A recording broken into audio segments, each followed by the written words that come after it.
Welcome to Decoding the Beast System, How You Can Escape the Matrix, a podcast that unravels the unseen forces shaping our world and impacting our lives, hosted by Kelly Hawley, with co-host Mike Van Wagenen and researcher Christie Snow.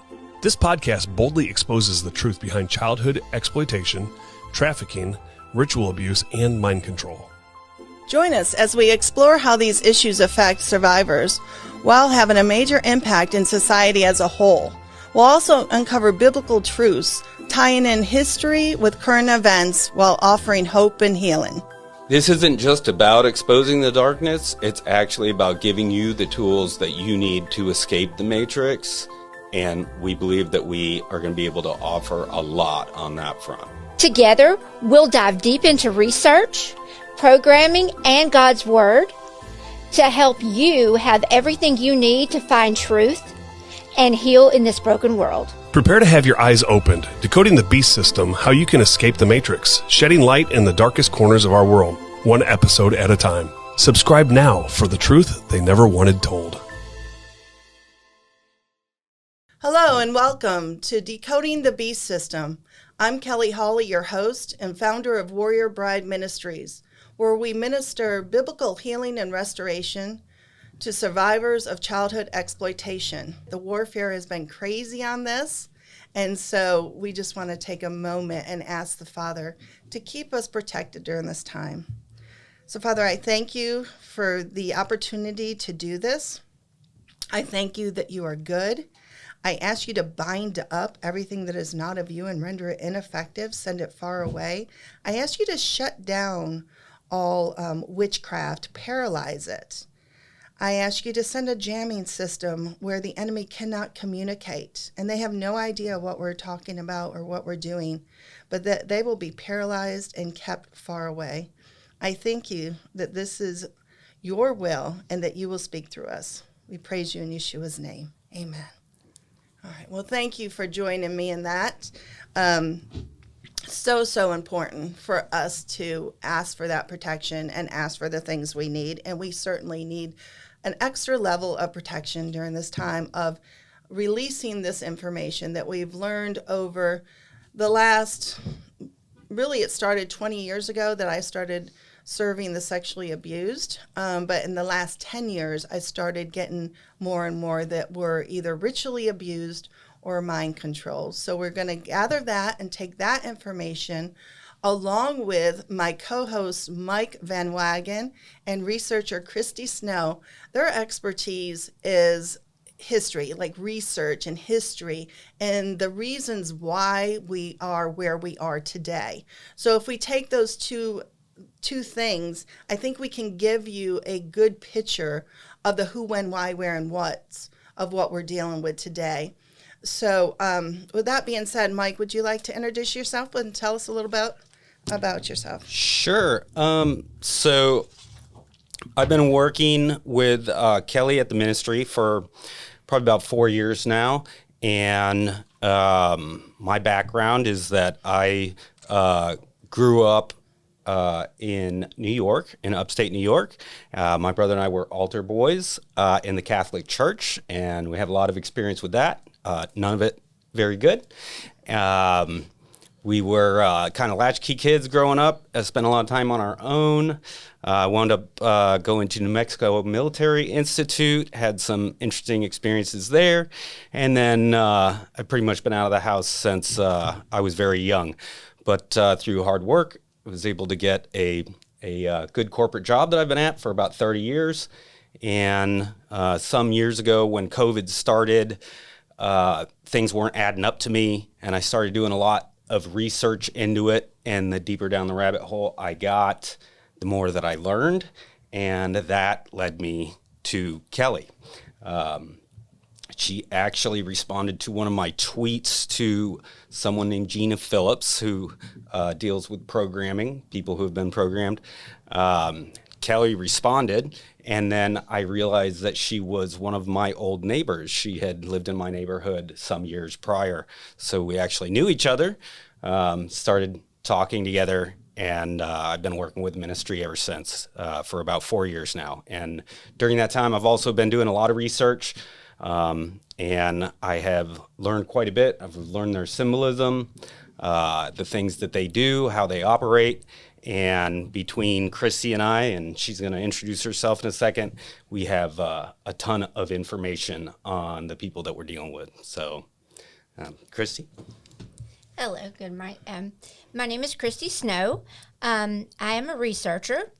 A little bit about my background. I was born and raised here in this area, and I was born Baptist. There are just tons and tons of Baptist preachers all over my entire family, so I know all about the religious structure of this area. And also, through my research, I just am a person that asks a lot of questions, and I just kind of question everything anyway, naturally. But then when COVID came around, things really weren't making sense, and I started questioning even more stuff. And then I learned that the more that I uncovered, the more it connects to everything else that I uncovered. So that's what I'm going to bring here, is the way that my brain works to connect all the things that I research. And then Kelly will show you how that all relates to what's happening today with the children. Absolutely. And Mike, I remember maybe 10 years ago when I sold my house, and you thought I was absolutely crazy. I did. I remember my wife came home and she said, Kelly, the Hawleys are moving out of the neighborhood. Kelly's selling her house because she's going to give all her money to start a ministry. And I was like, what? And I, you know, obviously you were friends with my wife at the time. We didn't have a lot of interaction with each other, but I thought it was a little nutty. And then come 4 years later, we don't talk for 4 years. And then I find you on Twitter, and then I'm like, whoa, okay, now I understand. Circle back around. Yeah. Right, exactly. Yeah. People thought I was crazy. People probably still think I'm crazy. I didn't give all my money, but I did come out of the corporate world. I did start to come out of the beast system. And so I've had experience over the last few years of doing that, of disconnecting myself. Am I totally out? No. But I have made huge steps, and I will be sharing that with us, with all of you, as we go through these different episodes. All right. And Christie, we just love her to death. She's been with us since the formation of the ministry. I was ministering without a nonprofit, just, you know, helping people for several years, or helping at another ministry. But about almost 5.5 years ago, we've made it official to form Warrior Bride Ministries. And I think you came pretty early on. Yeah, I was there really early. I was at our the very first physical office we ever actually had. I was there. Yeah, absolutely. And she's just been so valuable, wearing many hats and helping in so many things. And particularly our annual conference. We have an annual conference that's called Counting the Cost. Because there is a cost to coming out of the beast system. There is a cost to helping others. And Scripture tells us that we're supposed to count it and make that decision wisely. And so for the last 4 years, this will be our 5th year, we have had those conferences with different frontliners sharing their experience and their knowledge. And so we hope you'll join us at one of those in the future. Okay, so let's get started. So I think where we should start is the mountains of society. So we have certain mountains of society that we're very involved in, that are part of our everyday life. And these mountains have been very infiltrated. And so for this particular podcast, I want to just do kind of a recap, maybe 5-10 minutes of each mountain. And then the episodes after this, we'll take one episode per mountain and really dig into it to answer as many questions as possible about it. So if you look at the different mountains of society, by that I'm talking about education, media, arts and entertainment, government, banking, what other ones do we have? Military, the hospital, religion. These are some of the big mountains that most of us encounter every day, and there has been severe infiltration. And so I would like to take that and let Christie, if you would like, to start with education and tell us a little bit about the history, how we got to where we are today, and then we'll go from there. Okay, yeah. What I do when I do research, one of the first things that I do is I go and try to take everything back to the origin, to the very first time there's any recorded history of it. So when I do that with education, it takes me back to China, probably somewhere around like 3000 BC, where they first started doing actual, like a system of education, when aristocrats were wanting a way to train their children to take over their places, right? And then it kind of evolved over time. Of course, we all know that there's been several points throughout history when common people were supposed to be illiterate, or they weren't allowed to learn how to read or know things. But noble people at a certain point began to realize that there was an entertainment value to people who could actually read, who weren't good enough, so to speak, to be able to read and write, but there was a value for entertainment there.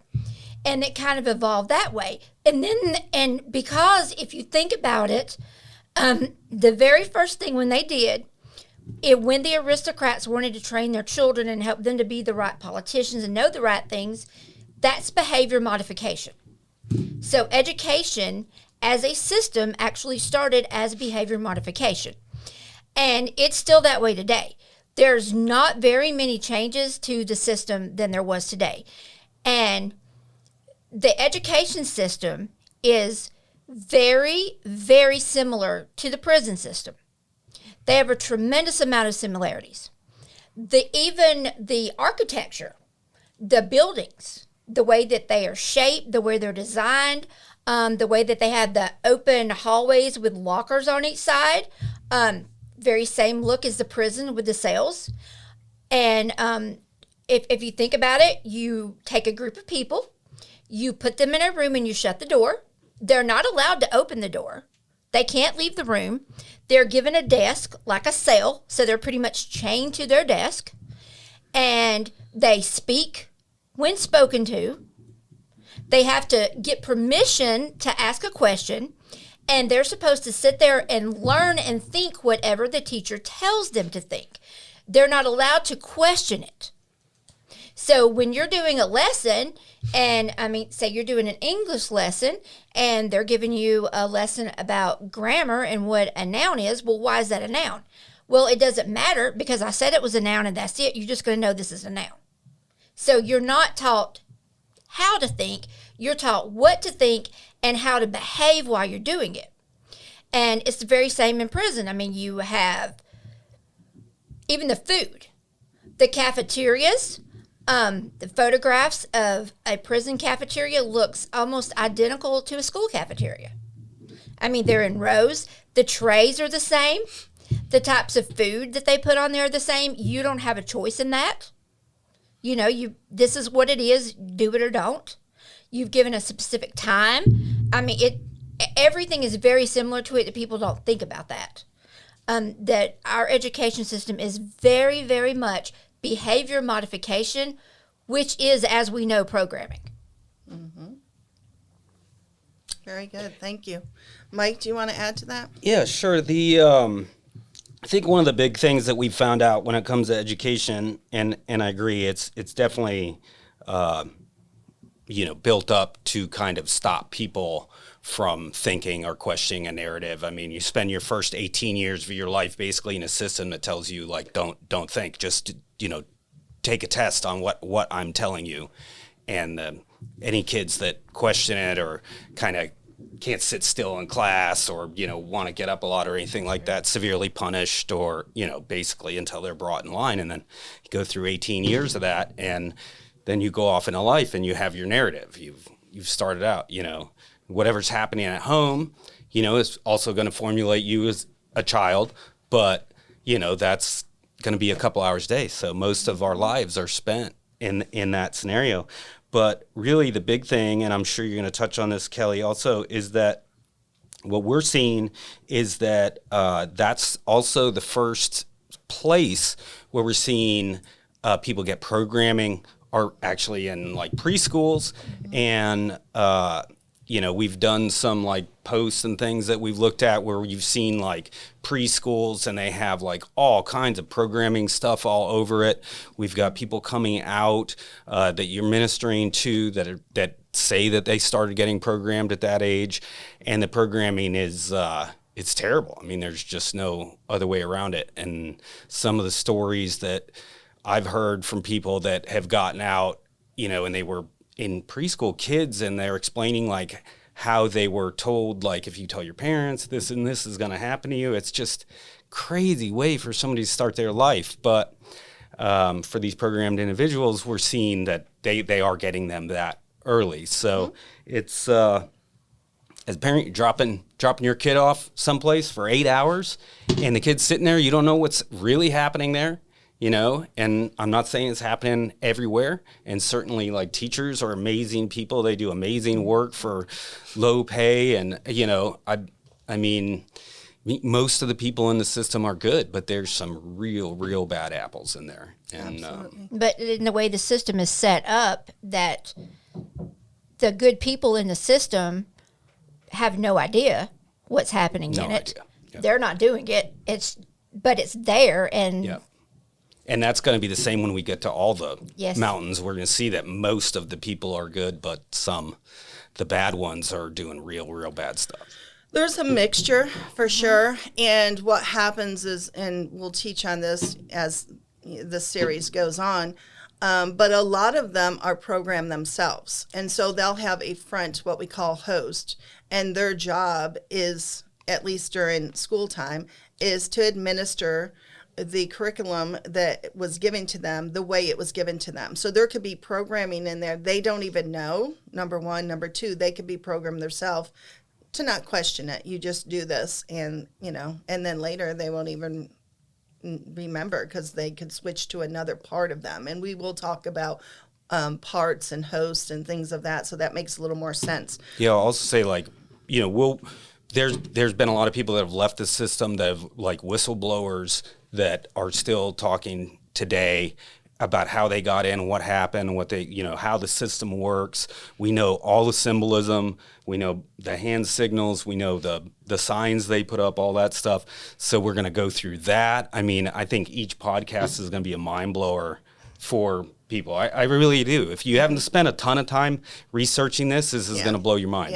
Yeah, we've just had so much information. We're trying to pull it together and distribute it so that it can help. Even if it can help just one person, then it's worth it.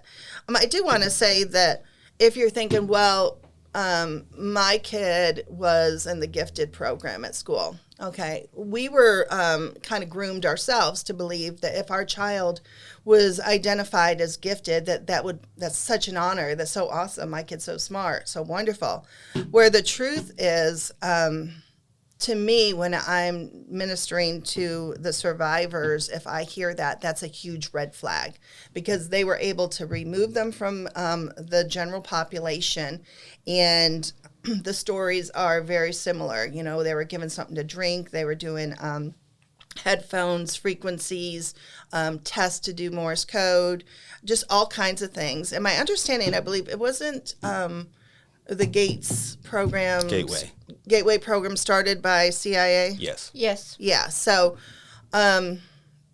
big red flag. So we'll talk about that. There was an article in the New York Post about that the other day from someone that came out of the Gateway program. Mm-hmm. Oh, really? Yeah. Okay, yeah. This is the wonderful part. This has been going on forever, but it was in secrecy, and we weren't conscious of it. But now the light's being shined on it, so we can all come out of our stupor. We can all come out of our Truman Show that we were living in and start to do something about it. But before we move on from education, I do want to say also, if you think, well, my kid's not in public school, so I don't have to worry about that. Part of it is Mike had alluded to that this is happening in daycare and preschool and the public schools, but not just the public schools. This is also infiltrated into the religious schools and all the various schools. Now, I'm not saying every single one. You might get lucky and one might not have it, but plenty do.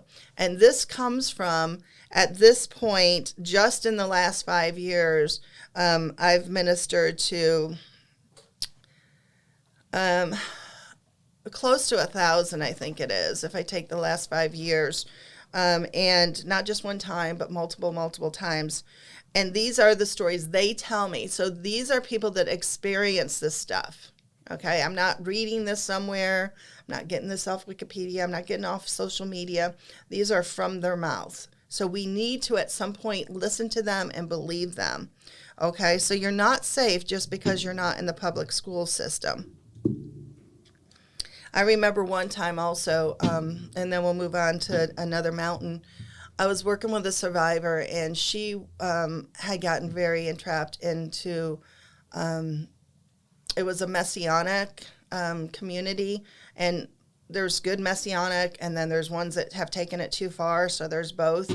But she was under the belief, because of the rabbi, that you listen to me. I'm your teacher. You don't go to any other teachers. You listen to me. And she was talking about some of the things that he said, Rabbi said, I said, what he needs to be doing is teaching you how to use your brain, not just telling you how to think. And she was so shocked. She literally, you could tell it was a natural reaction, that they don't even realize that they're not supposed to be told what to do. I just had a conversation with somebody about some survivors in some classes, and I said, they have to make the decision. There's nothing's mandatory. Use your brain that God gave us and make your decision. Now, if you want some advice, that's one thing, but you need to learn to start making your decisions, to analyze things and make a decision. So that's some of the stuff we do at the ministry, is try to help them come out of that. I've had lunch and stuff with so many, and they don't know what to order because they have been told what to eat, what to do, everything. And so they'll copy me, and I said, stop copying me. Look at this menu and think about what you might want. What sounds good? Are you in the mood for sweet? Are you in the mood for salty? Try to help them come out of that, because they have been so mind controlled. And to clarify that, there's indoctrination, and then there's mind control. At a minimum, we've all been indoctrinated, and that can be at a different degree. But the mind control is just a whole nother level. It's an organized system to control somebody. Yes, some of the survivors that come out, like Svali has talked about that, how they have everybody in that system had one person that was their handler, right? Yeah. But it's also the person that did the abuse to them and did the, and then they come in with the good thing afterwards, and I'm really trying to help you and that type of thing. But she said everybody in that system does, and then at some point they're required to kill their handler, which is that's just the whole entire part of what they believe. Mm-hmm. It's the order from chaos. It is cause a problem so that I can immediately solve it, and I can be the only one to solve it for you. Also, what that represents is attachment trauma. So that's what they do from very early on, since birth. They'll start attaching you and then breaking, attach and break, rejection, all that, because they want you to move into an insecure attachment style that you carry throughout your whole life with all your relationships. So that is something that we do. Also at the ministry is offer attachment classes and series so that we can help them start to move into secure attachment and have healthy relationships. One thing I thought of today, and I need to look into it, pray about it more, but I had thoughts of, we think that it's just kind of natural in school that the kids are mean, and there's this bully, and then there's this rejected kid, and there's, all this whole dynamic going on. But what if it was actually set up that way? Maybe there's a little natural of it, but it's really enhanced. Mm-hmm. I actually think there's something to that, because if I look at the programming and the way they install it, it does include that. It does include being lifted up and built down, and one being Outside. one being the Yes. Snow White princess, and one being the dark black witch and stuff, which is one of the programs they use, the Snow White and stuff. But that was kind of a aha moment to me. I'm like, I think all of that was actually set up. And, I don't know. There's probably some natural to it, but And it's I definitely don't set know. up It like makes there's sense. constant reminders, like everywhere. Fortnite video game has teddy bears with X'd out eyes all over the game. Yeah. That's what that is. Like that, because that's part of it. Like they'll give them a teddy bear and then, till they love it, and then they'll rip its head off or whatever, that's the light version. But, Yeah. or something else, a cat, whatever it may be, or worse, so it's like, and then they're constantly reminded of it. So it's just always in their face. yeah, what's interesting about that is in programming, there is a teddy bear. Yes. Yeah. So Yeah. And that's what I'm Yeah. saying. If you play the game Fortnite, Yeah. there's teddy bears. There have been teddy bears in that game I'm not throughout the familiar whole with the game, but okay. it take Yeah, other TV things shows too, or right. ads, they put it in everything. Yeah, All the Vanity same Fair, things. Yeah. All the same symbols and stuff are in literally everything all over the place. And it's just marketed different ways for different ages, different cultures, different societies. But it's still the same thing. But once you see it and you have the formula, then you Yes. can get your clues from it, and you Yes. can tell what they're doing. Yeah. But what it does to the survivor internally, it reinforces their programming. Yeah. Or it can direct their programming to a certain event or a certain step that they want to take. So Yeah. things are happening internally as well as externally, and that's what we're trying to show as well. All right, anything else before we move on to arts and entertainment? No? So this one, again, it's always been there. If you look at the Beatles album covers, you see babies with heads cut off, you see the submarine, you see all these things. If you listen to Hotel California, the words, and all this stuff is programming. It's all been there, but it's been, again, very hidden. Nowadays, it is out there, isn't it? Yes. I mean, you'd have to really be blind. I don't think people understand the depths of what's going on, but it's so obvious. You look at these Grammys and the Super Bowl and all these places where they perform these rituals, and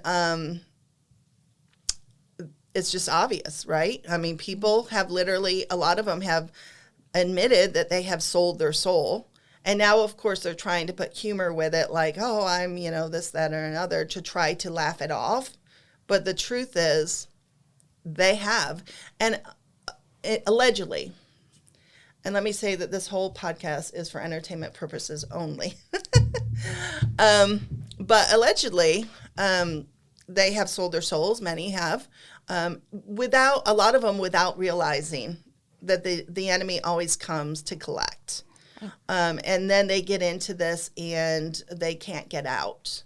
Or some might not want to get out. Some really believe it's the right way. Some really fall in love with Lucifer and think he is the real God. But they become trapped, willingly or not willingly.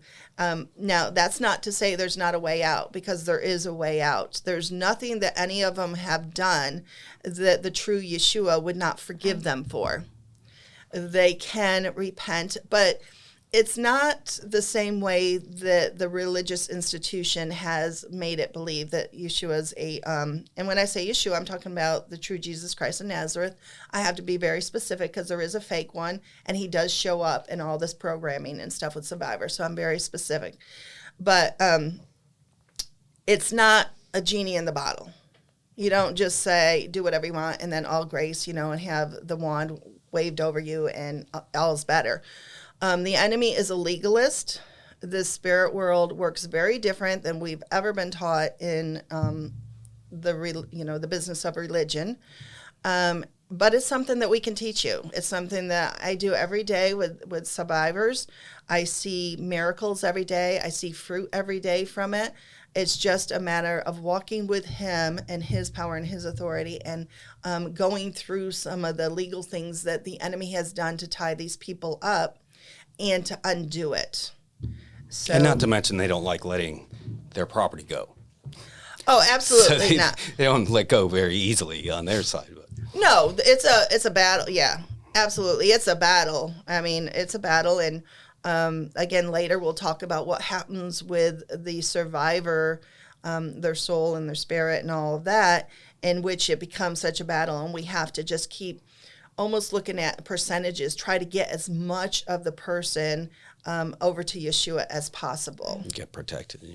And that's not that different from us. Like if we look at our sanctification process with him, it's not a magic wand. Like there might be some things that are broken off immediately, but then we have to go through repenting, forgiving, stopping doing those things that we've done, that we've developed a habit to, that we think are good for us. We bought the lie and it's got a hook in us. So it's not that different. It's just much, much more complex. Yeah, and you know, through some of the research I've done and stuff, you'll find people that, you know, have been through this process, gotten out, repented, and then, you know, living good life, and then somehow, you know, may find themselves like questioning something like, why am I being attacked? What's happening? And then realize, oh, I haven't, you know, repented and I did that thing or something. Mm-hmm. So it's a constant ongoing process, yeah. But they will definitely keep coming at you. Yeah. And that is for all of us, but this is just a whole different level, yep. For sure. Yes. Christy, what do you want to say about arts and entertainment? Arts and entertainment started from the very beginning as a way for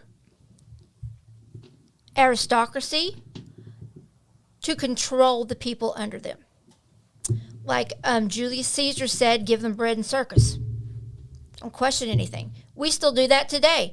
I mean, I'm sure that some of you have probably seen on Facebook some of those memes that have a comparison of the like an Olympic cathedral or something to what the stadiums look like for the Super Bowl. Look very similar. I mean, you give people something to get their mind occupied that sounds like it's fun, interesting, and then they don't think about everything that you're doing to them and how much you're oppressing them. Like, that's the whole thing. It started out as that. It's no different. The only difference is now there's technology involved. You know, and it started out. People also think it's, you know, that there was a time back when television was wholesome. And that is a very false belief that we all received through indoctrination. You can look back in Hollywood in 1931, they were exploiting children and pedophilia on the silver screen with their baby burlesque. Way back then.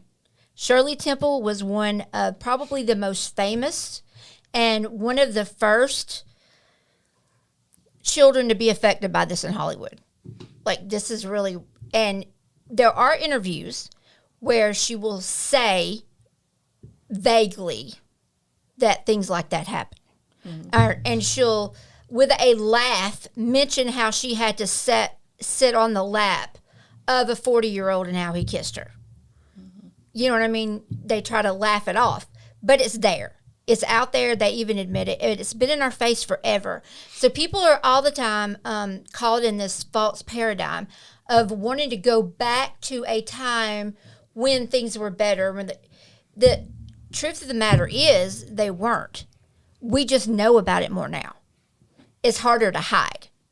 And I don't know if it's because that just because of the advancements with technology, or if Yahweh has allowed that, because we do know that toward end times that he starts to lift the veil and we are going to see, and he's going to start shining light into the darkness.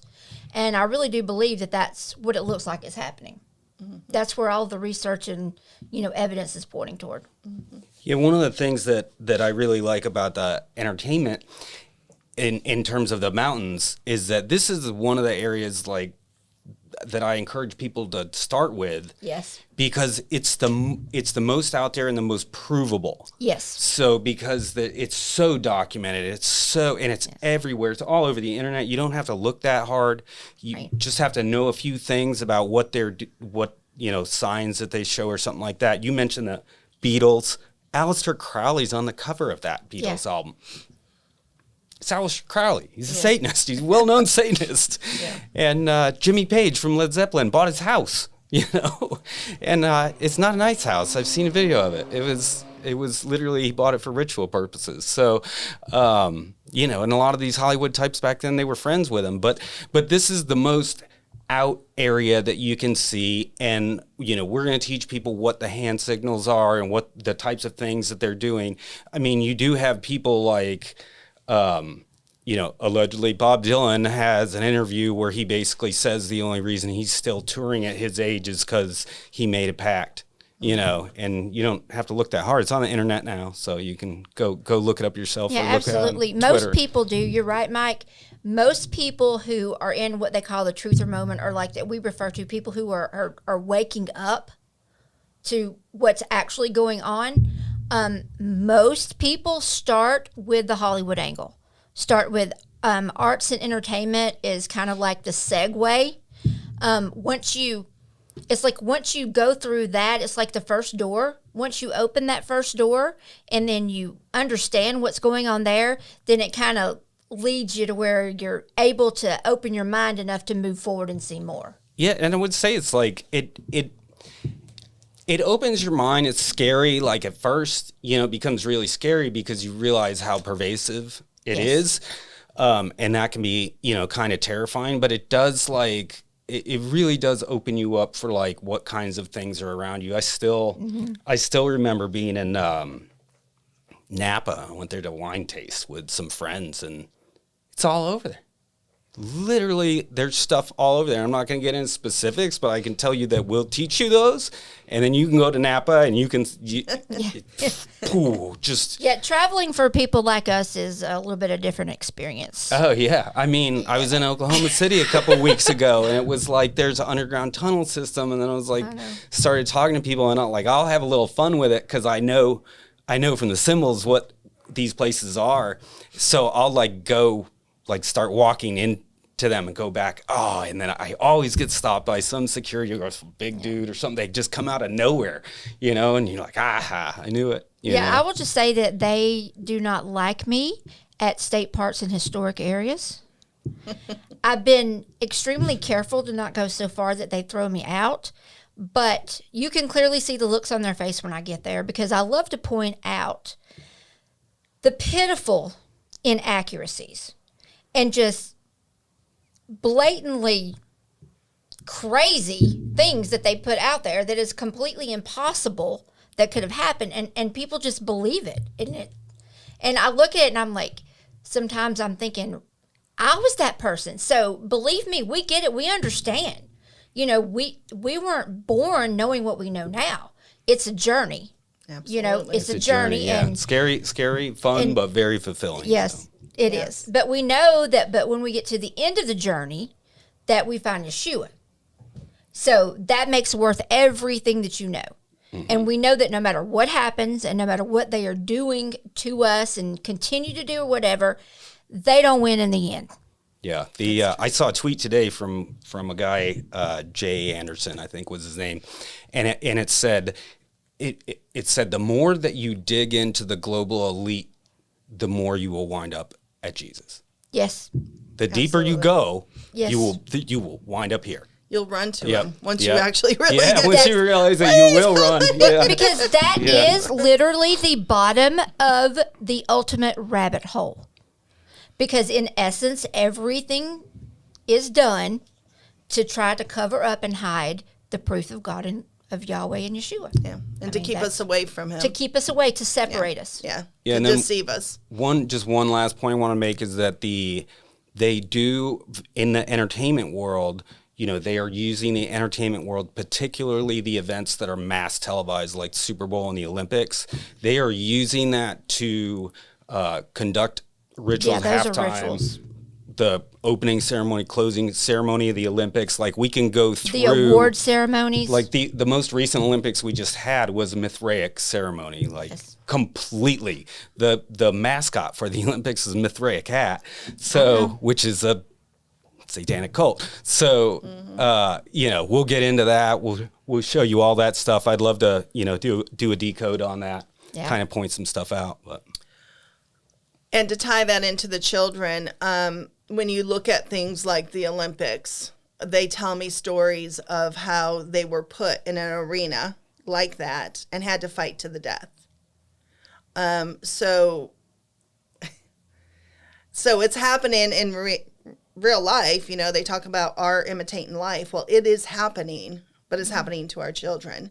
When you look at Hunger Games, many of them tell me about how they were hunted. And there's a whole process in that. And, you know, it ends up with some sacrifice, and it ends up with manipulation and terror and all these things so that they can control the child better. So all these things, art is imitating life. Oh, yeah, and they enjoy it. Now, they make paintings of it. Exactly. What's interesting, and we'll talk about this as we go too, but I believe that humans are good. Like in our natural state, the way we were designed, we are good. The problem is we have been deceived, and we had fallen victim of some of this stuff, and we've opened ourselves up to that which is not human. Right. And so you become a vessel for something other than humanity. And as we start talking about it, you'll find where your soul, you know, ends up being tethered outside your body or your spirit, and there's astral projection going on and stuff like that. So it's not human. And I think that's important, because part of the programming is for them to believe that it's awful to be human. So one of the things I have to walk them through is repenting for denying their humanity, because what Yahweh created is good. You know, he looked at it and it was good. Mm-hmm. It's just, this is part of the enemy's blueprint for the war. Yeah. This is his weapon. We're good, but we are easily deceived. But that's part, part of being good. I agree with you. I think most humans are good, even the ones that are doing bad stuff. Well, we have to be good because we were created by Yahweh. And, you know, he did that with a purpose, but he gave us free will. And in that free will, the enemy found a crack in the door and has learned how to push it open, and just becomes more adept at that as time goes on. Yeah. So what we do is kick them out and seal that door. Yes. Okay, so let's move on to the next one. How about government? Who wants to jump on that one? Oh my God. I mean, it's whatever. Why don't I start it with this, okay, with the programming part, and then you guys can run with it. So when they get a hold of our children, they start testing them, okay? And in the testing, they determine this child's natural gifting from Yahweh is to be a public speaker. This one is to be a teacher. This one is to be a therapist. This one is to be, has no redeeming gifts in their mind. And so they're expendable. So they can be used for sacrifice. Or this one has a lot of whoredomness in their bloodline. So they're going to be great for stuff, for trafficking, sex trafficking, and making money. This one has the ability to literally smell police. So we're going to use them for drug running or gun running. So they do different tests. Mm-hmm. And a lot of the gifted program was they were looking for kids with psychic. That is what the gifted program is. Yeah, that's part of it. And then the other goes even further, where they do crazy things like bury kids and other things like that, in which they determine these things. And then they set them in these different training programs to develop those gifts. So the ones that were great at public speaking and maybe have in their bloodline the iniquity built up to be in government, they start training them right away. So the point there is there's a lot of infiltration in our government that has been systematically planned and trained to go in there and infiltrate. Okay, allegedly. And I would argue that you don't get to the high levels of government unless you are soundly kept out. But no, you don't get to the high levels of anything in this world that Satan has so much control over. Yeah. Couple things that I had on government, groom for position, you covered. Another one is like, so signs, when you have basically the government's going to be in charge of the roadways, things like that. When you enter a city, there's going to be a sign in the city, maybe with a rotary picture and some things like that. But we're going to teach people in this podcast, like, you can read those signs because they actually are telling people where to go and where they can get services if they're part of that group, exactly the places that they need to go. On the buildings, there'll be signs and symbols for the places where they are doing sacrifices or rituals that will tell them where they are. They will tell them what entity is controlling that area, whether it be like Baal or Molech or something like that. It tells them what faction of Satanists belong to that group, whether it's, Green Dragons or, part of the Dark Brotherhood, Light Brotherhood, whatever it is, it's right there when you enter the city. So it's in your face. It looks innocent to us. We would just drive by it for, guy who's a road rep, drove by them in hundreds of towns for 20 years and never thought anything of it. But they say a lot, and they'll tell you. And if you want to go test it after we teach you, go ahead, give it a shot, and then you'll know for sure that it is, because you're going to have an interesting experience. Yeah. And I have a tendency to go extremely deep in the research because I'm not satisfied until I have dug down a hole so far that I can't possibly dig anymore. And the way that I like to put it, my stance on government is the thing that even presidents are not elected, they are selected. Allegedly. Yes, allegedly. Yes, allegedly. We don't have the say that we think that we have. And the people who run, like, we'll get, even when though they give us one of these wonderful stories about how this person was poor and came from a single mom and had to struggle and all this stuff, and then look how good they made it, and they're now a senator or whatever. I can take that person and go trace them back, and I can show you how they're connected to other people in their family who were also politicians, who were also part of this, who were part of secret societies, who were part of bloodline families. Like, none of this stuff happens by chance. They don't take chances. Nothing is by chance. Everything is planned. It's very meticulous, and you have to remember that the enemy knows that he has a very short time, that Yahweh is going to cut that time short. And he is doing everything that he can to advance and go as quickly and as hard as possible in the meantime to deceive as many people as he can. Yeah, I would also say probably he's in a hurry to get there too. Yes, he is. He's in a hurry to get there too. Right. So. Yeah. He wants to move the timeline ahead and be on his timeline, but he doesn't get to do that. But he does get to, cause problems, What I'd like to say on that also is the enemy has its own hierarchy in government or their army.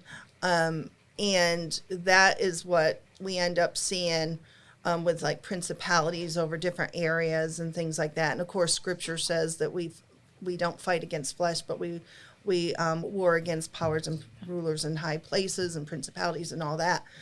And I see some really interesting things ministering to some of the people that come in. And I had one recently come in, and she had it was so sad, really. Her mother had just literally, like, what we call twinned herself, entangled herself with her daughter, and had been sucking the life force out of her. She was just a mess. She had been sucking the life force out of her.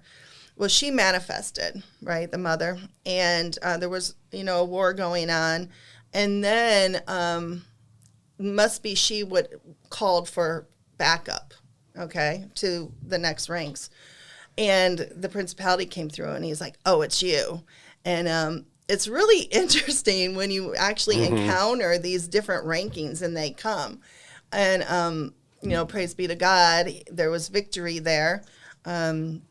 The person decided to align their will. And it was so sad because, a little girl came forward. We'll talk about what that means in these podcast accounts, but a part that was so traumatized was arrested at that age. And I think she was only like 2, I think, maybe 4 or something like that. And she was so desperate for love. They're so desperate for love. Like, all they want is a good mother and a good father, right? Mm-hmm. They want love. And this little girl was so desperate for it. She didn't want to let go of her mother. So that's why her mother had the legal right of coming in. Mm-hmm. And when she finally, I was able to convince her that this is what needed to happen so that there could be freedom and healing for everybody, she was like, bye, Mommy. I'm so sorry. Bye, and all that. And, we were able to kick the mother, who was a witch, who's alive, out. But it's just crazy the way it works. But there is a hierarchy, and there is a government in the spirit realm as well. And we do wrestle with them. If you may or may not know that you're in that war, and you may or may not engage in that war. You might just be knocked around and not sure why. But if you stand up and take control for yourself with Yeshua and help others with it, you will engage that government as well. Try to fight. You'll learn a lot. Yeah, right? So that was just a little rabbit trail, but I was just, I started thinking about the spiritual realm government as well, mm-hmm. and how that affects us as well. Yeah, one of the other things I wanted to note, too, was that they do a lot, government, they do a lot of hand signals, rings, things like that. Mm-hmm. Those tell us what group they're with, what part they're with. Mm-hmm. And I mean, now it's so out there that it's almost entertaining. Like, so many people are waking up. Like, when I first started doing this, like you 4 years in front of me, right? And then I'm 4 years later, and I was like extremely rare, and people were like, he's lost his mind, especially my wife. But then over time, the people that live with me who get every day and be like, well, that. And then you start being able to predict things. Well, this is going to happen, and that's going to happen, and that's going to happen. And then they just like blows their mind. Like, how were you right about that? How did you know that? I just got back from a work trip in Miami. And one of the guys came up to me and he said, you were right about Diddy. He was like, I thought you were nuts. And I was like, I know. I'm right about the rest of it too. Yeah. Because they tell us, you just have to open your eyes and make an effort. And but so that's the government. And then, of course, government, they have the police as well. So when we're talking about bad apples, there's plenty there that they are able to hide lots of misdeeds, because a lot of people, I think, get to the point where, this is a hard hill to get over. If you've been leading a good life and you were raised by good parents and stuff, it's a lot. But I think, people will run to the point where, these groups, or some of these groups, the bad parts of them, they're doing lots of stuff. The foster care system, the police, they're covering everything up. People be like, well, how are they getting away with murder? How are they doing this? They have people in all those places. Well, yeah, there's literally a county, which I won't name. I'm not going to name anything. But I know of a county in particular where it is extremely difficult for you to find a police officer, a fireman, an EMT, a lawyer, a judge, a social worker, a preacher, a deacon, whatever, that is not in a secret society. Like, literally the entire government system is run by a secret society. Yeah. Nowhere to turn. Yep. And that's actually somewhat common, that there mm-hmm. are whole towns that the whole town basically is under mind control. It's a stronghold, yes. Yeah, and they've been able to, access all of it. The enemy definitely is ahead of us in terms of this war, but praise be to God, we've got him, and so they're going to lose. He can just catapult us right, to the finish line. But if it was just unto ourselves, we'd be in trouble, mm-hmm. major trouble. And again, this is all allegedly and for entertainment purposes. There are good, there's good in every profession, every person, everywhere there's some good. But the amount of times I hear some of the people that you just mentioned from survivors, it's very high. And it is a red flag that I'm like, okay, we got to dig deeper and see what exactly happened to you here. Yeah. And it's very hard for people to get out of the system. And the people that are in the system are doing it to their children. So you're raising generations of stuff. So it's not just, not just like grabbing people at preschools only. There's lots coming out of the foster care system. There's lots coming out of families. It's everywhere. Yeah. Yeah. And then they'll, take over a whole street, so they're able to hide it, that type of thing. The border is a place where they get a lot of them, but don't buy that illusion that the trafficking is only from the border, because it's not. It's all kinds of different places. The border's kind of the distraction to get you to look over here so you're not paying attention to what's happening in your neighborhood. Mm-hmm. Yeah. And they do, but when you actually would multiply out the amount of rituals that people do, if you look at the satanic calendar and you take that and then you take all across the world where there are these different groups and you start multiplying it out and they need sacrifices, that's a lot of children, a lot of people to sacrifice, and so they need a lot.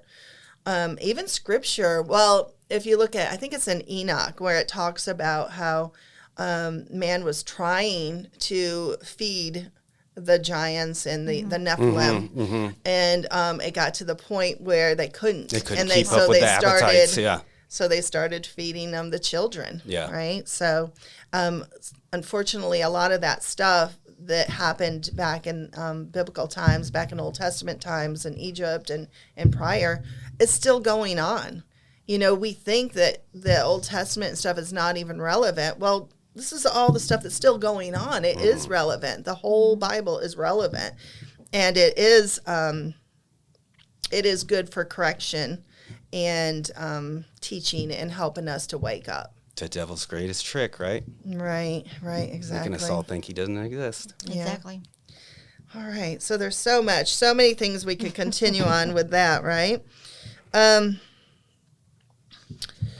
So one comment about it, and then we're going to move on. And this really pertains to banking as well. But a lot of the bloodlines, most people probably know that there's 13 main well-known bloodlines. They allegedly want to build up the iniquity and antiquity into their bloodline. So like we as followers of Christ would want, it would be nothing better than to have our children be ministers and their children be ministers, and that we would build up the Holy Spirit and stuff within our bloodline. Well, they're the opposite, right? So they want to build up the evil and the energy from the darkness and stuff in their bloodline. And so that's what they do. That's part of what they do in all these rituals and all the things that they do. But they also believe, a lot of them, not all, the certain ones, that they're from a different race. They're from and the Aryan race, and that they are meant to rule the world. Mm-hmm. That is what they believe. So a big part of all this is them stepping into that. And that crosses over from government also to banking. So that would be our next mountain that we'll touch on. Banking, I thought I work hard, I get this money, I put it in the bank, they use it, but they give me interest. I get it anytime I want. And that we're in America, the land of the free. Okay, debunk that for me. That system is well hidden. Yes. Right? Closed off. They're able to hide their money that they're funneling through various things, dirty money, prostitution, things like that. They got their hands all in it. So, it takes a lot of money for these people to do what they're doing. Mm-hmm. A tremendous amount. You don't get hold of, singers and entertainment industries and governments and all this stuff without money. So, they're doing some dirty stuff. So they are at the top levels of banking. You'll also see deplatforming, where they basically will freeze people's money that are fighting against them. You don't even have to look that hard for it. There's stories that happen all the time where people's funds get frozen and they're just literally, we're trying to do something good or preach or something like that. So they're able to lock that stuff up. And then they're able to use those funds, also your funds that you put in the bank to get your interest, they're able to use to go buy and further their causes themselves. So, and I think that's going to get way more interesting, I think, in this year. Who owns the banking systems? Who owns America? Right. And also, too, that what this goes back to, even though it's technically America, like, the Federal Reserve, everyone knows that, probably has heard about the monster from Jekyll Island or whatever. But what they don't realize is this wasn't just a group of elites that got together and decided they were going to control the world with money. Our current world banking system was literally created on a ritual, allegedly. The place in Jekyll Island where they sent their representatives, the world's elite, sent their representatives to come up with our federal banking system, was a very well-chosen ritual spot, a place that has ancient roots to it, where rituals have always taken place, where a lot of blood has been spilled, and you can go tour the place. You can go right into it, into the door, and you can stand in the spot, right over the spot where the ritual actually took place, and you have no idea that it did. Mm-hmm. Yeah, Laura Sanger's got a good book on it. Yeah, everything, like you said, money is a tool. Banking is one of their biggest and best tools that they use to carry about their religion. It boils back down to what they believe and how to make everyone fall in line with that. Mm-hmm. And that was a really good way for them to do it. Yeah, but, it's banking is really deep. Banking has a lot. There's a lot of really, really deep ritual and programming involved in banking. Mm-hmm. A lot of people don't know that there was, when the Titanic went down, there was a lot of people of power that were opposed to the Fed. Yes, were on the Titanic. That went down in the when Titanic, it went down. too. And when it went down and they were no longer with them, they were able to pass it through. And some people who had tickets for the Titanic and decided at the last minute they weren't going. And then, lo and behold, they wind up owning some. Federal Reserve. But it is... That's one of the things I love about history and books and reading and stuff like that, is that if you know about it and you're able to go dig into it, facts, they're out there. Like Hollywood, one of my favorite books, Weird Scenes Inside the Canyon, is about Hollywood. It's about Jim Morrison and that whole era, and it goes into how his father was in the CIA. All their parents were in the CIA. Yes. When they were doing mind control, when they were first getting into that level of it. Jim Morrison's father was. And what was he do? He dies in a bathtub, right? And the psychedelics, the psychedelic drugs is always a part of programming. Yes. Bathtubs are as well. Yep. And the drugs, all of that is. The whole sex, drugs, and rock and roll movement, that was complete CIA construct, allegedly. But I do love that it's historical record.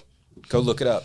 You don't have to believe us. That's the thing. Go read the book. Check for yourself. That's what I try to tell people, is that I don't know anything that you can't know. Mm-hmm. Nothing. Nope. I'm not in some special place here. And you don't even have to read the book will tell you about it. Yeah, I don't have any kind of special knowledge that's not available to anyone. You simply have to go seek it. It's there. I always say, don't believe me. Go find out. The event that started the Vietnam War was the Gulf of Tonkin incident. That was Jim Morrison's father. Yes. So you're right. Caused that.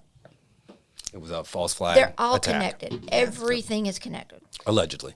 And one comment, since you're talking about the music and Jim Morrison and all them, Lucifer was the highest angel of worship. Like his job was worship, right? So you would be shocked at how many survivors were worship leaders. Oh, yeah. Yeah. So many come in and are worship leaders. And then as you watch so many that are worshiping, we start to see them break down. We start to see them doing the various symbols and different rituals and stuff. So that's really, really infiltrated.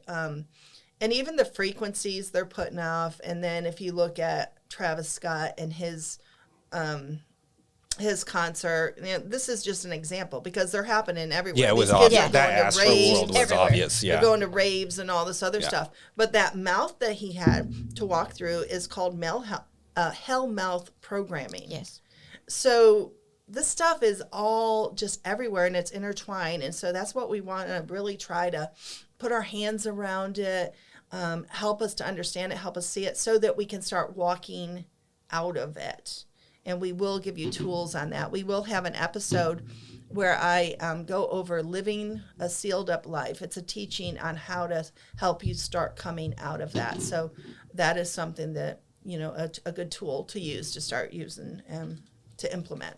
And the thing I like too is that the saying "nothing new under the sun" is true because very they have true. been doing the same tactics for hundreds of years, and if you want to look at history and stuff, millennia. and then you get once you get the codes and all that, you go back and look and see they've been doing the same stuff for a long time. Absolutely.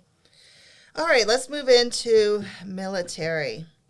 Okay, this is one that breaks my heart. A lot of them break my heart, but this breaks my heart because we are sending so many of our young sons and daughters off to fight these battles that half the time they're not even our battles to fight.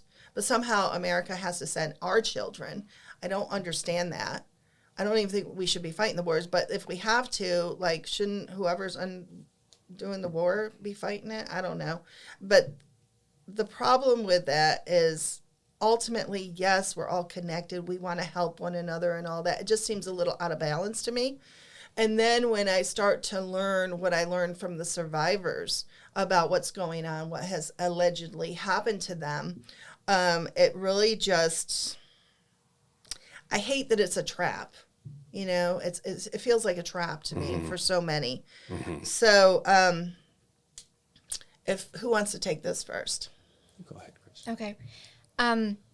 Well, first I want to say this will show one of those connections. It's funny that we were just talking about banking and then we go into military and war, because it is true that all wars are bankers' wars. They fund both sides of the war, so they make money off of each one of it. It doesn't matter who it is. And they really, really figured this out at World War II. And they love to, their military has some of the most advanced programming that there is out there. The military has perfected programming. Everything about everything that they do is programming. From the time you step into boot camp and they break you to build you back a different way. That's just like the attachment issue. They tear it completely down so that you're begging for somebody, anyone, doesn't matter, someone save me, and then, okay, here, I'll save you now, even though that they were the one that did it to begin with. And that's the way that it works. So the military is the best about that. But they also started around World War II with this patriotism effort, which I know those make people so angry for me to say this, and they don't understand. I love my country, so don't get me wrong. That's not what I'm talking about. What I'm saying is that they began programming people to believe that the best thing for your country would be to send your children to die. That was what the whole patriotism thing was about. That's what it started about. It had nothing to do with loving the country. It was sending away and getting rid of the group of people who would be most likely resistant to whatever they were trying to accomplish from their war. Because all of the wars are not about anything that they say that they're about. They're always about something different. Most wars, there are no good guys. Regardless of what they tell you, there are no good guys. We're not saving anyone. The U.S. is not saving anyone. They are not promoting democracy anywhere. Allegedly. Yeah. The thing about the military is, for a lot of people that's a way out of a place, way to get a college education they wouldn't have been able to get or whatever. A lot of friends in the military got their college education that way. Served, some went to war. Yes. Which turned out to be a lie. The cause that the friend that I'm thinking of, he passed now, but from the war, from the burning oil wells in the war, killed him. And he's my age. So, but nonetheless, I think most people, go in for get that leg up. But and I think just like anything else, like it's mostly okay. But they're just like Navy SEALs, and I'm not saying that one. Just saying there are some like shadowy dark units beyond the SEALs. SEALs are out there, more of like an advertising type thing. They're doing badass stuff too, but they do have shadow groups. The military has shadow groups. Oh, absolutely. And the shadow groups are sent to do and most dirty of the people work. there are just are honest people who love their country. That's and who right. they really and truly think that they are protecting our country because that's what we've been taught Or paid to well. think. Get a good Yeah. My wife's aunt, she got a great pension. She retired when she was like 50. Been retired ever since. I'm like, could be a good gig, For but some of them, it's a real and good it's gig. really sad. And then they get in there and they experiment on them, and yeah, that's where it goes south. Some of the programming stuff that has come out of the military. the suicide rates of soldiers is insane. Yeah, there's stuff happening on the battlefield. There's definitely some bad elements in there, but programming originated kind of there in those 3-letter agencies. Yes. So that's where it started, and That's sort of the modern day version we have of programming started. yeah. And you can look into all that. Look into Operation Paperclip. Yep. I think we should definitely do an episode just on like programming and operations that have occurred where that we know, and we can kind of go into it. Luckily, there's survivors that have come out, spoken about it. We can give names. People can go look at it themselves. Yes, they can go find it. So, no, that's going to be a good one. Yeah. The minute I see when I'm accessing a new client and I see military in their family, I'm like, okay, red flag. We're going to have to go down this rabbit trail and see a little bit. And I have had several that come out or that come to me that have that military background, and they sound like computers. Not all, but some of them sound like computers until we get into the healing farther. I'm convinced that, allegedly, there's a database, and when you, apply for a certain job, you're not really the most qualified, but you get it, or you go into the military and they put you in a certain job because they can see how much programming you've already had. Because sometimes you could be at, say, a school for 2 years and then your parents moved. Your parents aren't involved in it. They don't know what's going on, but they decide to move. They can cap off that programming. But then later on, they get to some place where they've got their hands on them again, and they can uncap it and continue building on it. So I'm convinced that there's a database. Also because there are certainly some military bases that come up a lot more than others in the healing process. And so you just kind of try to figure out, like, how do the other people not see this happening? And then you're like, okay, so it could be the database thing. Mm-hmm. It could be they're going to send everybody that's programmed to this base, and then that's where we can take the children in and do it as well. That's a possibility. Mm-hmm. I don't really have the answer. I'm just wondering, how do they not see this? Like, how do the ones that aren't programmed not see what's going on when there's so many reports of it? Yeah, because if you're they're indoctrinated not to, I guess. Yeah, if you're there, I mean, the way they're set up and stuff like that, it's very access oriented, and you're not allowed to go to those places if you're a grunt. You're not going into the and it's behavior modification though. If you think about it, the way that they use behavior modification in the military, they're like the world's leading experts in behavior modification.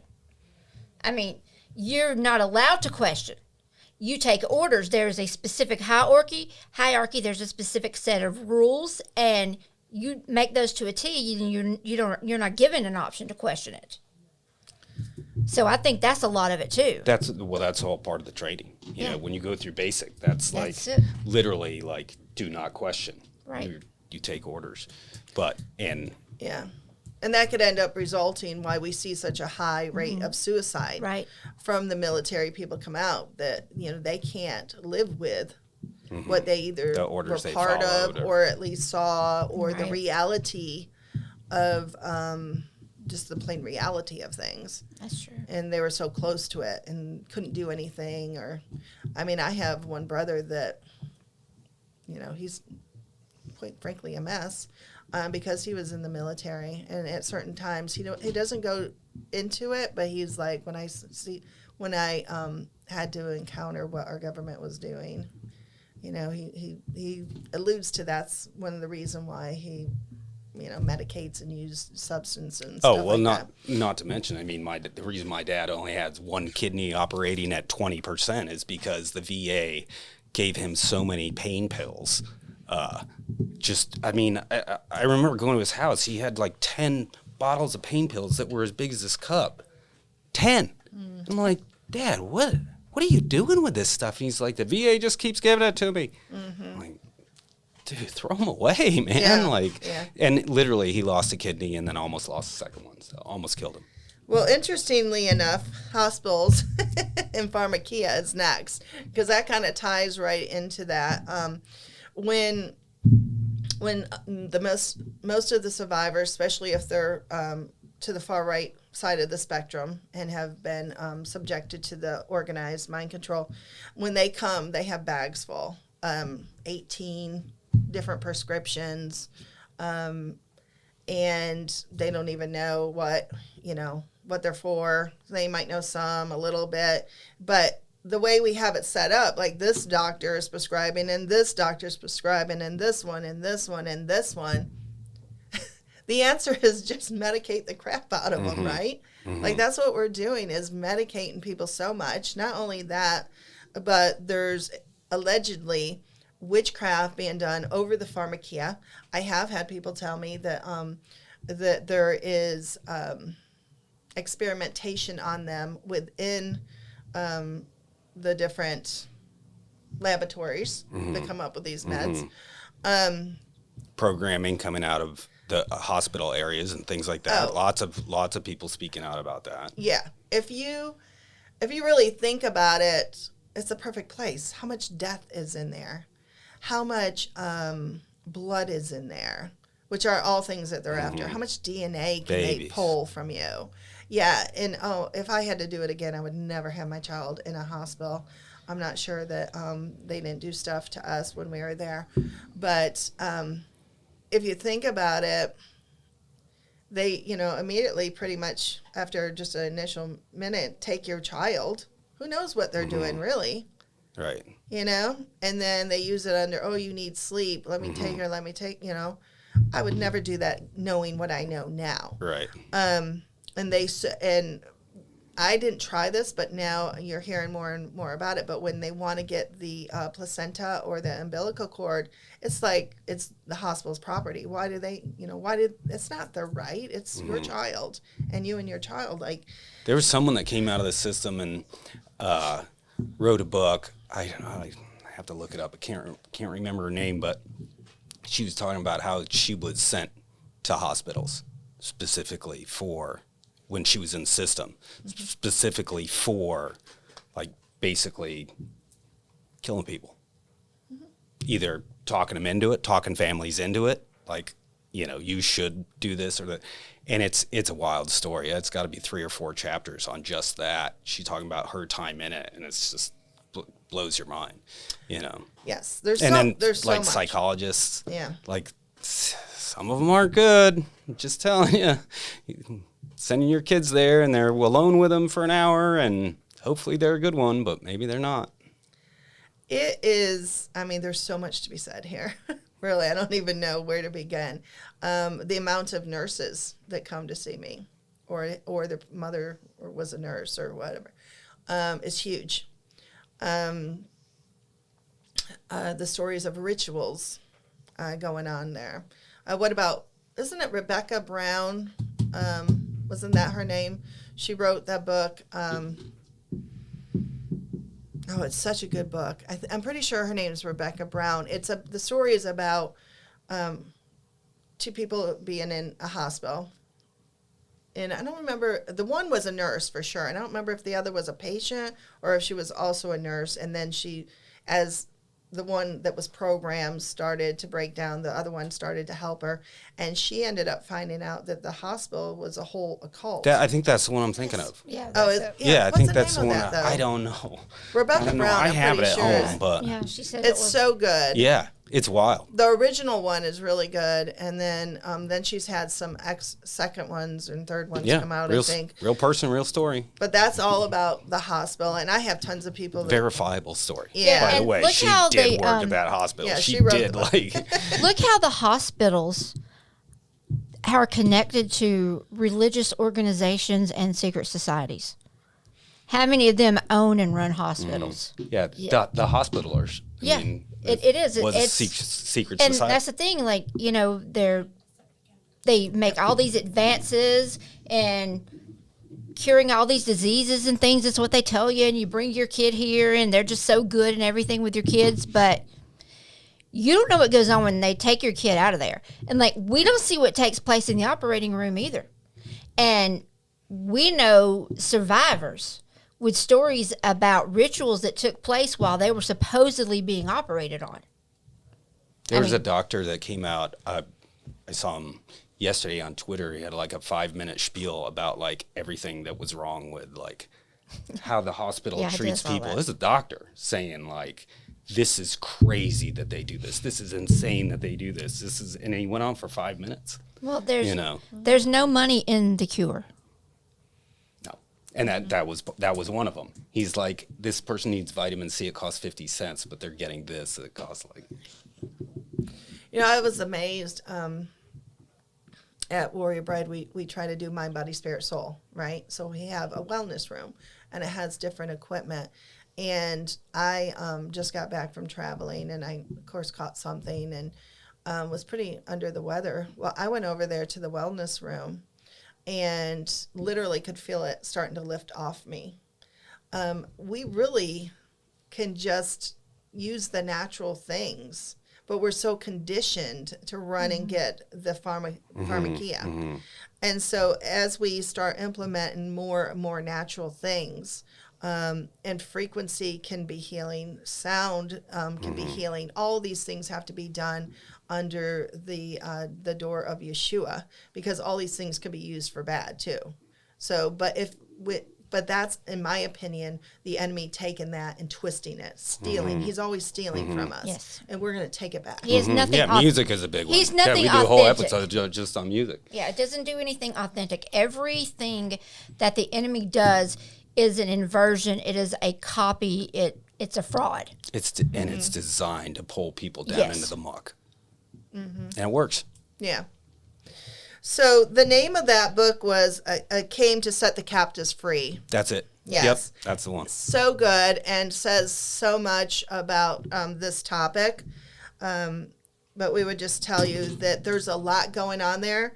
Do not let your loved one be there alone. And if I remember right, that girl is like she got sucked into society from a church camp. Anyways, sorry. Yeah. No, go ahead. She got brought in the system through a church camp. Okay. Yeah, I can see it. We have a tendency to just trust that the church camps are good. And, we just keep giving access to our children. And I am so guilty of it. I really was so guilty of it. I didn't know.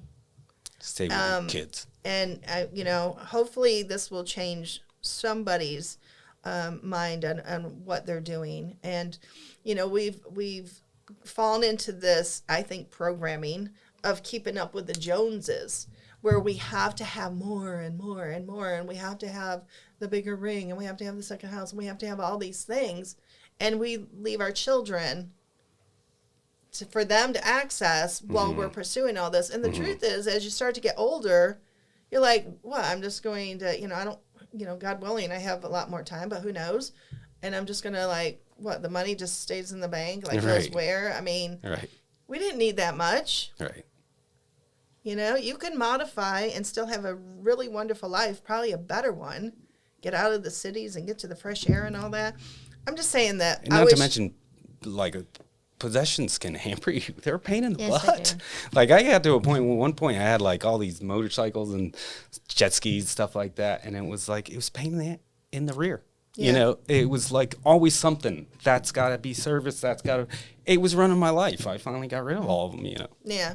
Well, Scripture says don't store up for yourself things on this earth where you're going to have fire and it's going to rust and people are going to steal.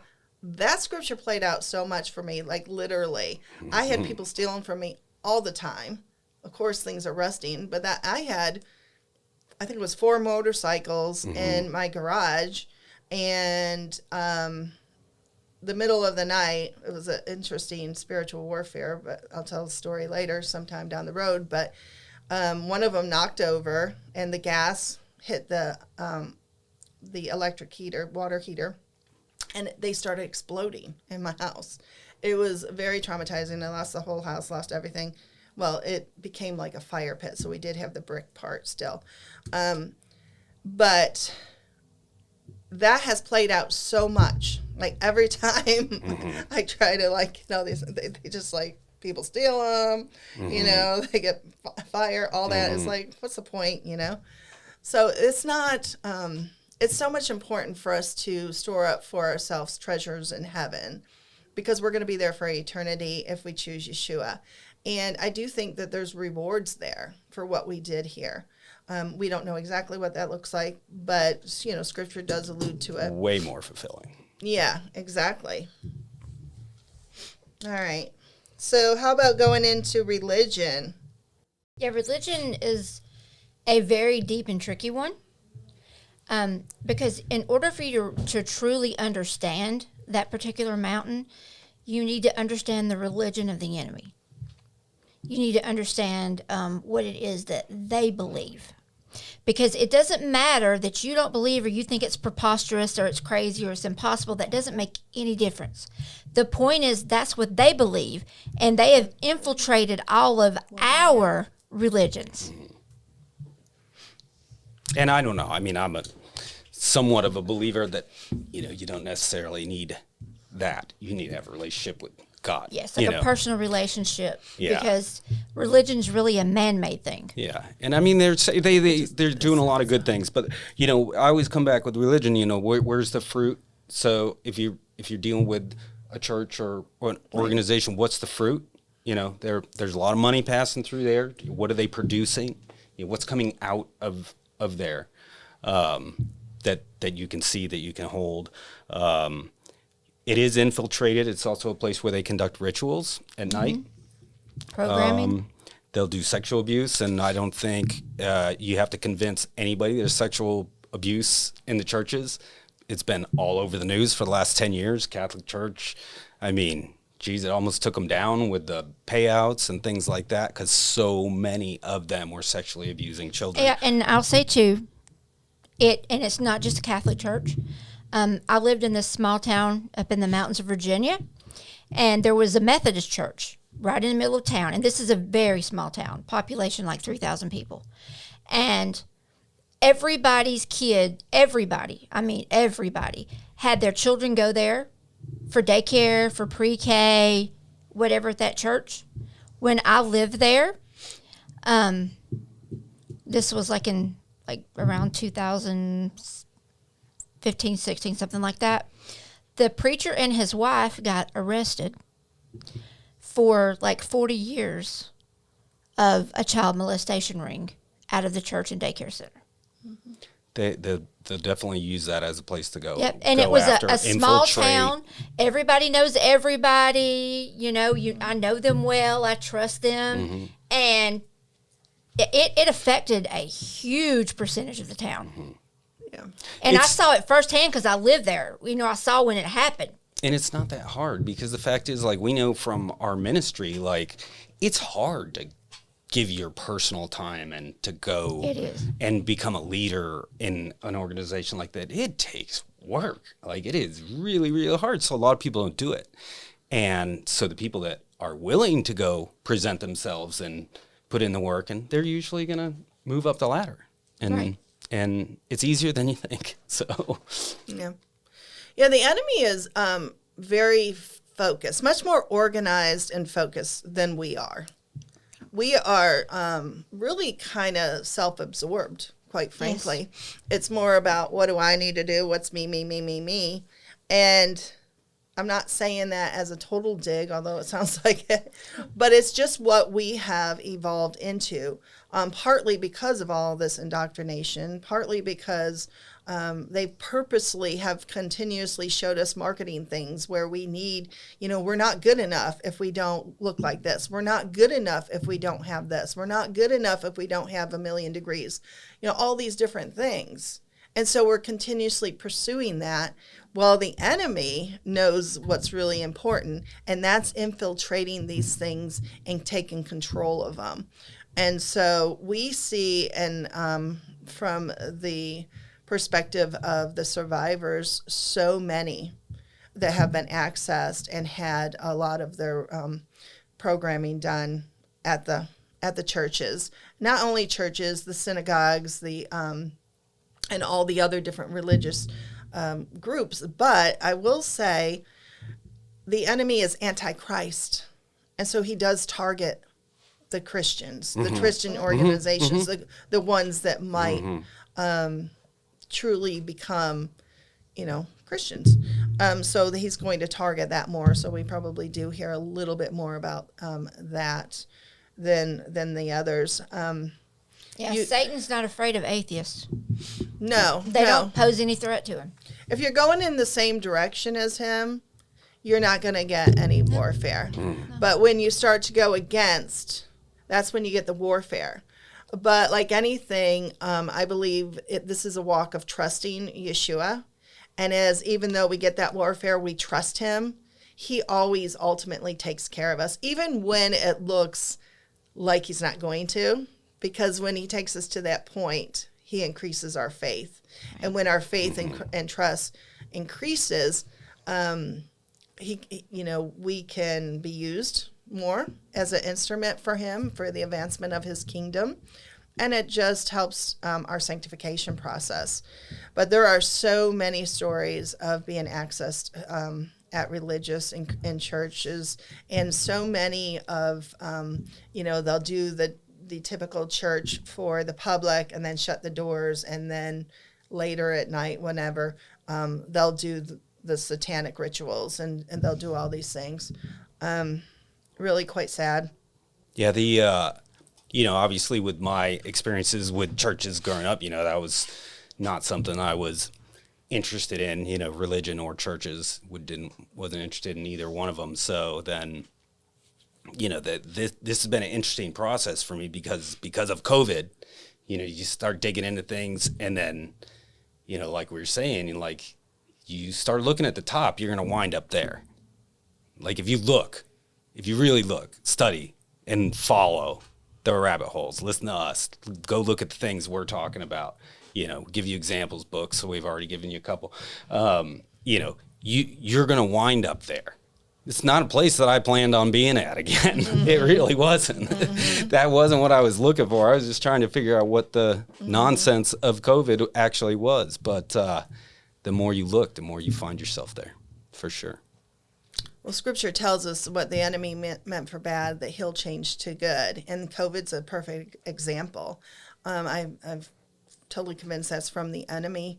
And he was meant to wipe a bunch of us out, which he did wipe, a decent amount out, and it hurt a lot of them. But look what it did. Look at the good that came out of it. So many of us started waking up. It was a huge wake-up call. Yeah. So many started to wake up. It's so good. And then I think also... It's still growing, I think. Yeah. Because there's still a lot of people that had question marks, but then there's still more coming out. But now, like we went down the rabbit hole, right? There's people going down the rabbit hole right now. Yeah. I still see people today. Just started. There were places that I was, and it's like, go, man. This is going to be a fun one for you. It can be really challenging. It might not be the same now because so many more people are awake, but It's easier. When I went down the road, I lost all my friends, really. Yeah. They literally, because there was nobody thought that I was knew crazy back then. Yeah, really. And I did. I lost, I think, nearly everyone. Most of them have come back around, and we've reconnected now that they see I'm not totally Looney Tune. And they see that this is a work for the Lord, work unto the Lord, and that he is here and he is moving and he's doing miracles. And this is he's going to just keep expanding and expanding as we get ready, as we prepare ourselves. That's the thing. Like, he's ready, but we're not. Right. We have not done the work in general. We have been under indoctrination that we just have to go to church, check that box. And even those like myself, I was somebody that was in the church almost every day for something. I was leading this, teaching that, I was there all the time. But, I forgot what I was going to say about that. Well, while you think of it, I will say that I think it's generational too. So I think it was very difficult for like my mom to accept some of the things that I was saying, and the people my age like also had a hard time. The younger people, the younger generation, like so many of them are getting it. I can't tell you how many of like my kids' friends and stuff, like they're going to church, they know about it. They point stuff out to me, and I'm like, hey, Mr. Van Wagenen, did you see such and such? And I'm like, no, when did that come out? I look at it, I'm like, yeah, you're right. That's exactly what that is. So it is very hopeful. But the longer that you've been around, and indoctrinated and television programs and this and that news, wars, and this is our enemy, and that's what the longer you've been around, the more you've been taken a little bit. Right. And it's harder to break out of that for a multitude of reasons. Like, one is just like the paradigm shift. Like, the life I've lived my whole life is like not true. Yes. Like, that's tough. That's tough for a human to do. I can't remember, there's a name for it, but consciousness does not want to break through to it. Yeah. Like, won't accept it. Yeah, it's like cognitive dissonance. That's it. Yeah. That's it. Yeah. Yeah. So it is challenging. And so I think, I'm not totally sure, but I think what I was going with that is like I was a true Christian, but I was not getting the truth. Okay. I mean, I got some of the truth. Yes, Jesus loves me. This I know, for the Bible tells me so. Yes. Whatever the different teachings were, all that's true, but it's only the milk. Yeah, you're just getting just a portion of the picture is all we're receiving from the current religious organizations. And also, too, if you notice, most of them don't encourage you to search the Bible yourself. Most of it is, come and we're going to do a Bible reading. We're going to have a study group. And, like I know people that go to Bible study groups, and they just, whatever the person that they decided to make the teacher of the class, and there's no like qualification scale for this, just the person they've chosen that's going to lead that class, whatever that person's understanding is, everyone in the group just takes it. They just use herd mentality to it. So they're not actually reading the Bible and searching the Lord and his word for themselves. They're taking man's word for it. I mean, I never really even heard of, like, one of the things that, like, as I ran into it and was doing research, and then, like, I started learning about, like, the Nephilim Watchers and stuff like that, and I was like, I grew up in the church. I never heard of this. Teach that in church. The only giant you ever heard of was Goliath. And I was like, this is probably one of, like, the wildest, like, most interesting parts ever in there, and they don't talk about it at all. And then, it was a podcast I was listening to, and they were talking about how, like, most preachers, if you ask them about it, they're like, we'll stop you and just say, no, we don't talk about it. Yeah, no, I remember when I was a little kid, my grandmother used to teach one of the children's Sunday school classes, and I was in her room a lot.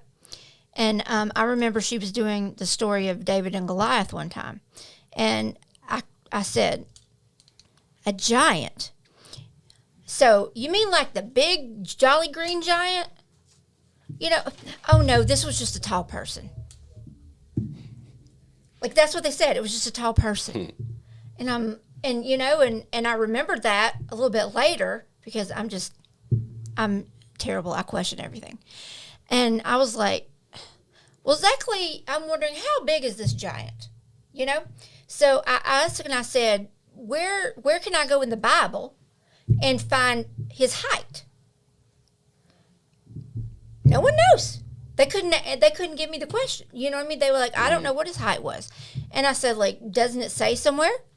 And like, oh, I never really thought about it. And I'm sitting there going, why not?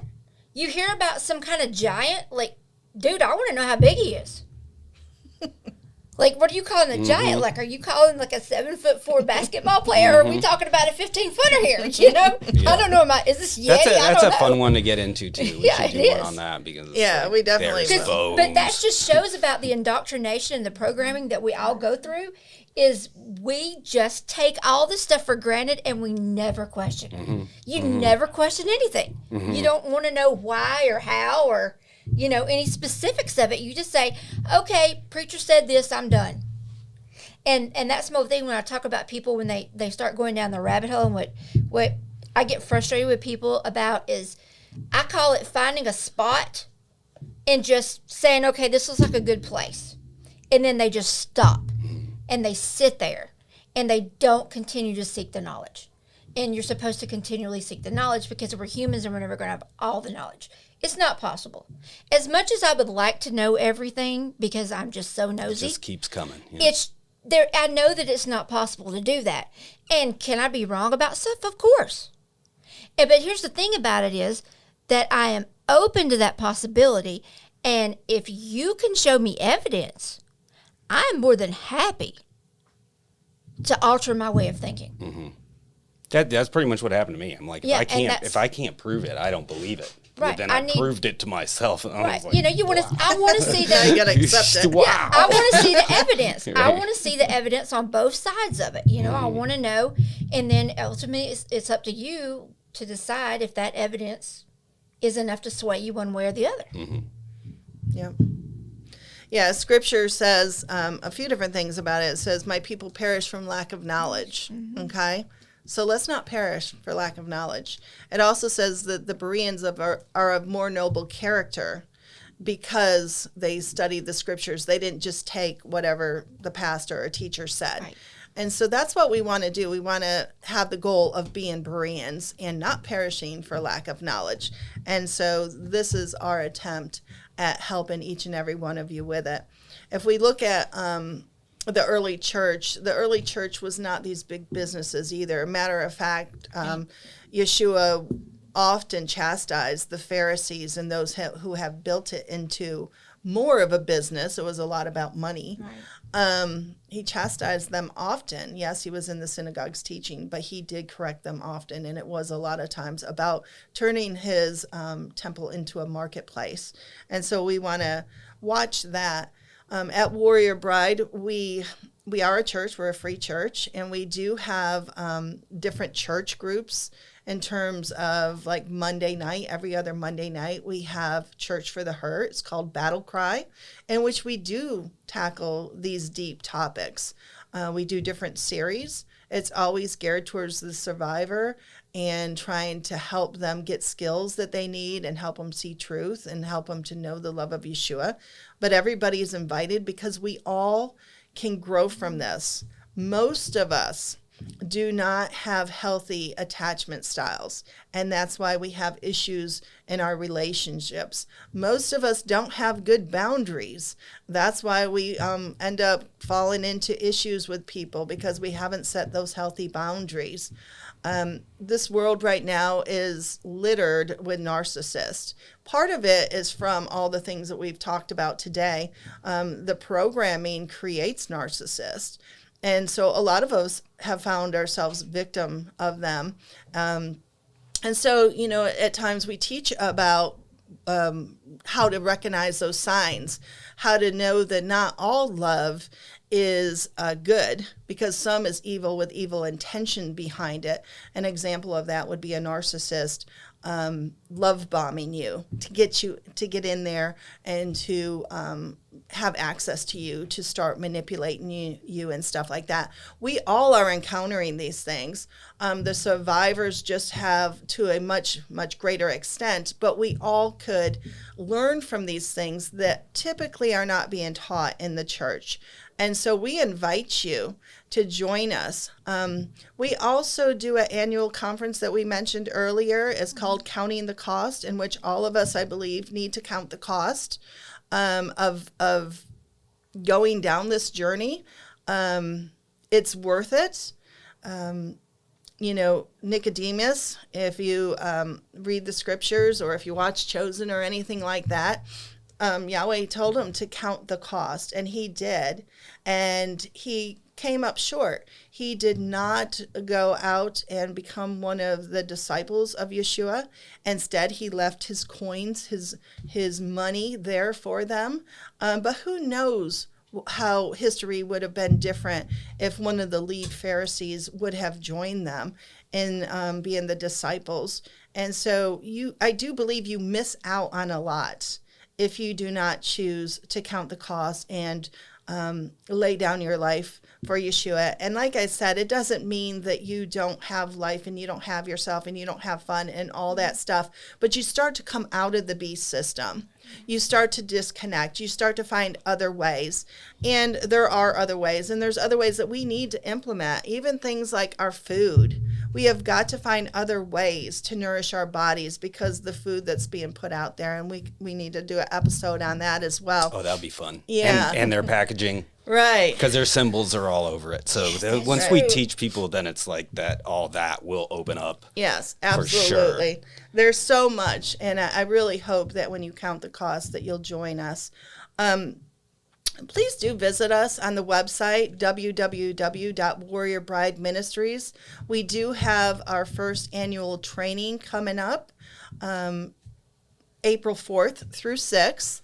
In Georgia, and I'd like to invite you all there. You will learn a lot, and it will help to equip you to help others and help yourself and your loved ones. There's not many of us, I would venture to say none of us, that are not affected by this and not affected by even the more extreme, because quite often the people next to you are mind control survivors, and you just don't know it. And they may not even know it because the way their system and their programming was set up. But there will be a time when they are activated, and you need to be as equipped as possible to help them come out of that, or to at least know what's going on so that you can protect everybody. And there have been some examples of that over the last few years where you were able to see it and decode it. The right. Seattle zone, whatever it was called. Oh, yeah. And it was all over it. There's symbols all over it, the umbrellas, everything, tons of stuff.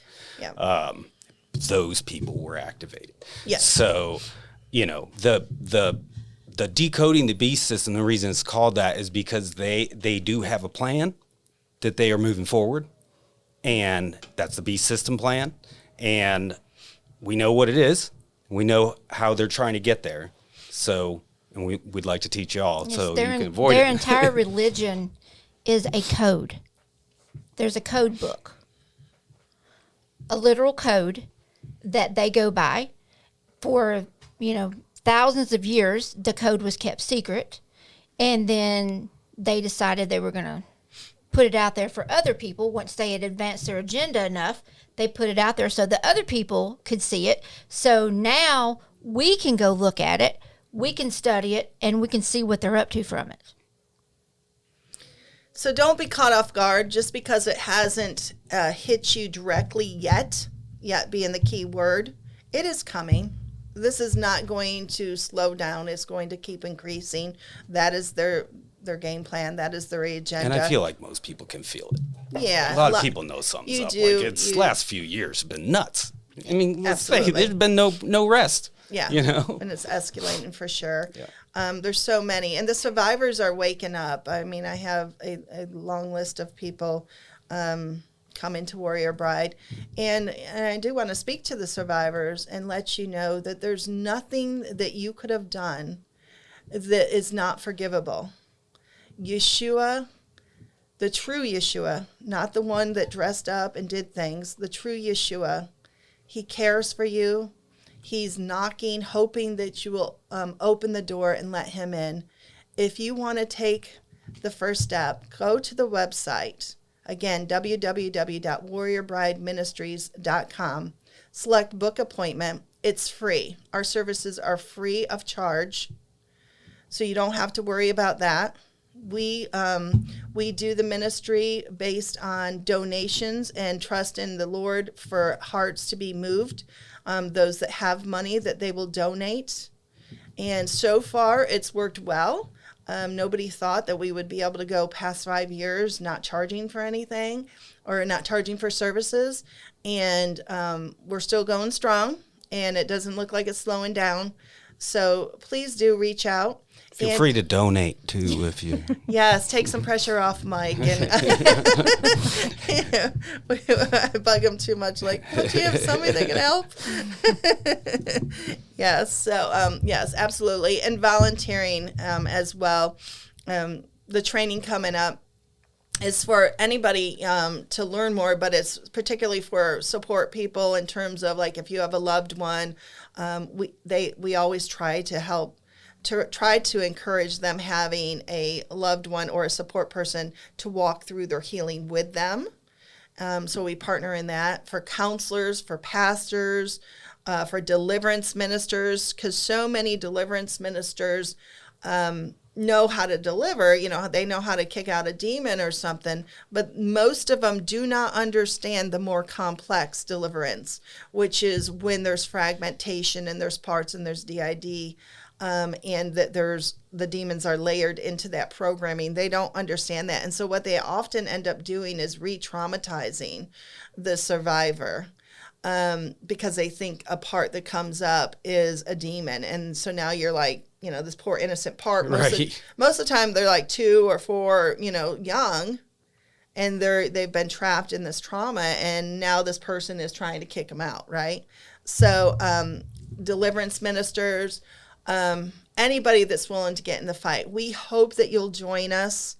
Again, it's April 4th through 6th in Georgia. You can find that registration online. We even have scholarships for it if you don't have the money for it. So please join us.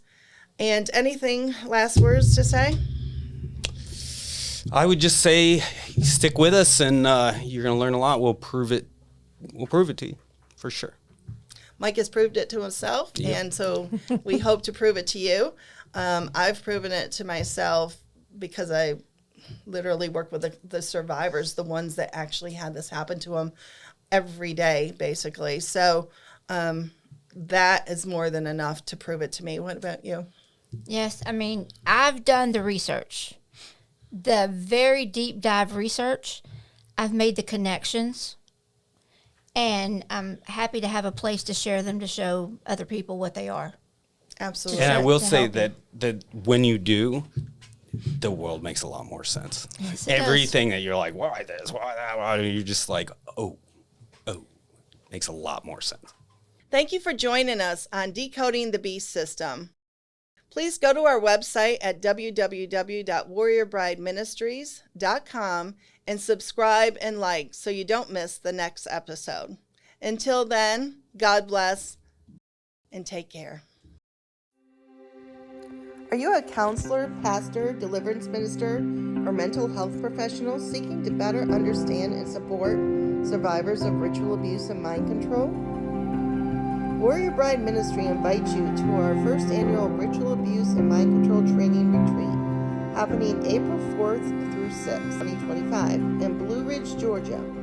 This powerful, immersive weekend will equip you with biblical insight, practical tools to walk alongside survivors on their healing journey. Led by experienced teacher and survivor leaders, this retreat will cover critical topics often overlooked in traditional training, helping you bring deeper healing and freedom to those in need. Seating is limited, so don't wait. visit www.warriorbrideministries.com/retreat to learn more and register today. Warrior Bride Ministries, strengthening the body of Christ to be a safe place of healing.